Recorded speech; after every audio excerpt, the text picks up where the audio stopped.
The Minnesota Wild are set to make a bold statement with this recent report that has dropped detailing a absolute shocking contract update with Kirill Kaprizov. We're going to be breaking that down, as well as going over what the role for Damila Yurov has to be heading into next season, as many questions are still wondering about where he fits in with this Minnesota Wild team. Ladies and gentlemen, we're going to break it all down here in this video. Before we do jump into it, though, be sure to hit the sub button if you haven't already. We're on the road to 2K. Your sport's been absolutely phenomenal as of late, and I appreciate all of you guys watching these videos, and we're very close to Minnesota Wild puck drop, and we have still a lot on our table before we get to the regular season, so you're not going to want to miss the updates that we're bringing you throughout the month of September and beyond. But let's get straight into this, and I first want to start out with an update regarding Kirill Kaprizov. Now, this comes from Michael Russo on the Worst Seats in the House podcast, and we've gotten some very shocking updates regarding what is going to be going down, I guess we could say, with Kirill Kaprizov in the contract negotiations. And starting out with this from NHL Rumor Report, Kirill Kaprizov, from Michael Russo, I believe they've offered him a ton of money. I think it's an 8-year deal. They're willing to pay him in the $16 million range. And of course, from the Worst Seats in the House podcast, but this is something that we have not seen at all just yet. We've seen the number around 15, maybe lower, and quite a bit lower in some instances.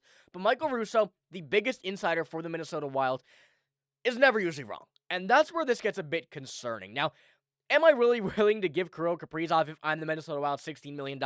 Absolutely. He is a one-of-a-kind player that the Minnesota Wild have never had. You're banking on him, but you know you can trust him. And I think that's where a lot of this bonus money really comes into play when you're giving Kirill Kaprizov a contract like this. By expanding on that quote from Michael Russo, as you see up there, the $16 million range, but as of now, it hasn't been done. Billy still is voicing optimism and confidence that it will get done, but the longer this goes, the bigger concern there is, because you don't sign a contract like this, you have to question whether he really wants to be here. The Wild believe he really wants to be here, but the next month will really be telling, in my opinion, with Kirill. And once again, the expanded quote from Michael Russo here in this instance, and this is, something that is causing a lot of questions now, a lot of stir among Minnesota Wild fans is one part of that quote where, does he really want to be here? And we've seen Kirill Kaprizov say, I want to extend here. I think that's the big thing that we really have to take away from this. And I think there is seriously no worry about the idea of him not extending with this team. And at $16 million, whether it's 16, 15, even 14, I think that Kirill Kaprizov will be quite content with that range of money, no matter where it is, especially staying in Minnesota, as he said he wanted to stay here, and you're getting a long-term deal. It's not like it's a $16 million deal at 2 years. An 8-year deal at $16 million would be by far, by $2 million, an NHL record. And you never really know what's going to happen with McDavid as well. He's also a free agent. I think there's going to be a lot of questions surrounding that and how that will impact Kirill Kaprizov in the decision. But I do think that 100% Kirill Kaprizov will be signed before McDavid, and you're not going to see any issues, I think, surrounding that. I think that, $16 million is certainly a lot of money to play with, and you don't want to rush anything, especially when you can try and get Kirill Kaprizov at a lower price. But if they're willing to pay $16 million, there's absolutely no way Kirill Kaprizov declines that amount of money. And I mean, you're looking at the AFP analytic predictions here from Cap Wages, and they have him at 8 years, $14 million. So if you're looking up the statistics, the math, the science behind it, the advanced analytics, whatever you want to call it, that's a $2 million bonus from what he's projected to make. And I mean, even this right here would be an NHL record, setting that about $150K above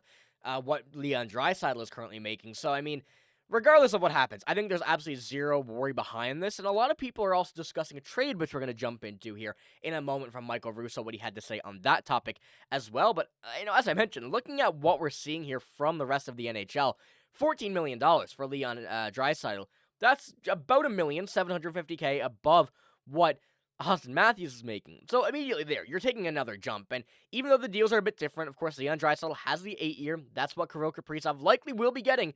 This is just still a major jump from this and would set some new boundaries for the NHL, especially when you're taking a look at how the contract would change over the years. And for those a bit hesitant on the contract, I show you this now and kind of, plead my case on this instance. This is Elias Pettersson's contract, and starting from last year, $11.6 million, you look at how that will translate in 4 years' time.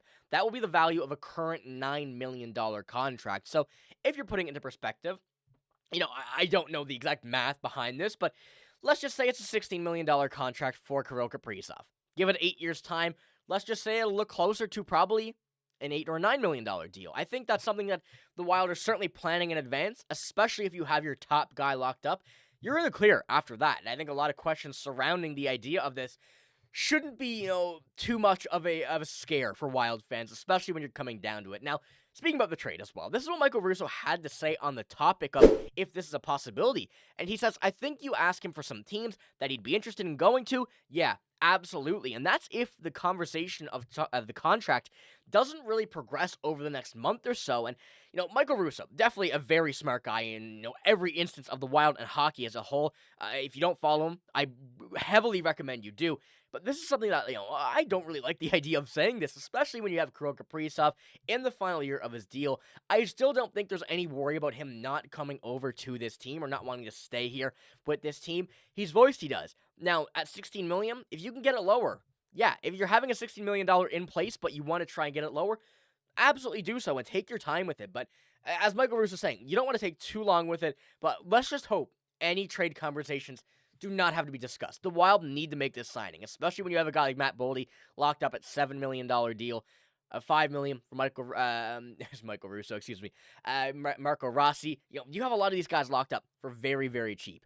A lot cheaper than what they're probably worth. So overpaying on one guy like Kirill Kaprizov, you absolutely do it here in this case. I want to know what you guys think about that in the comments below here as well, because, this is an ongoing topic that we've been discussing, and I think it's something that a lot of people are starting to worry about. But I'm here to plead. Once again, I don't think there's any reason to worry just yet. We have a lot of time, and, there's no doubt in my mind that Billy G wants Kirill Kaprizov to stay here, and there's no doubt in my mind that Kirill wants to stay in Minnesota. So keep that in mind, but let me know what you think in the comments below here. Now, on the topic as well of what's going on in next year's roster, or I should say in a month's time, what's going to happen, there's a lot of questions surrounding Damila Yurov and where his stance really is on this team and where he's going to play, because we know that now Marco Rossi is extended.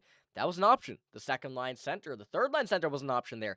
But now with a lot of blocks being filled in, Damila Yurov, who is set to become a very future kind of aspect of this team, a very big player for this team next year, has a bit of an interesting idea. And I wanted to pull up right now the lines that we're currently looking at on Puckpedia. Now, they currently have him listed here as a third-line right winger.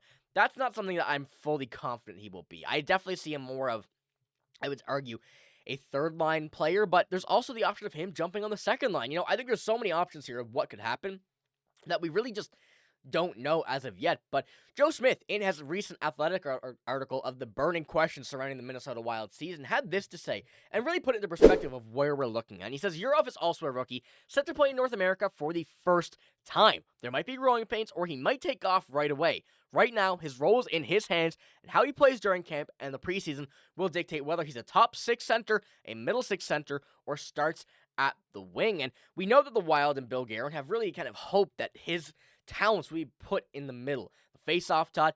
Now, will he be able to be successful there? Absolutely. I think he will. But will he be there to start? That's still one question. I think you don't really have to rush. I think you can kind of test him there in preseason and training camp at center, on the wing. And I think there's a few options here where you can go, because we look at Marcus Johansson on the second line. Very good contract, very solid player for what he's playing at right now and the money he's at for 1 year.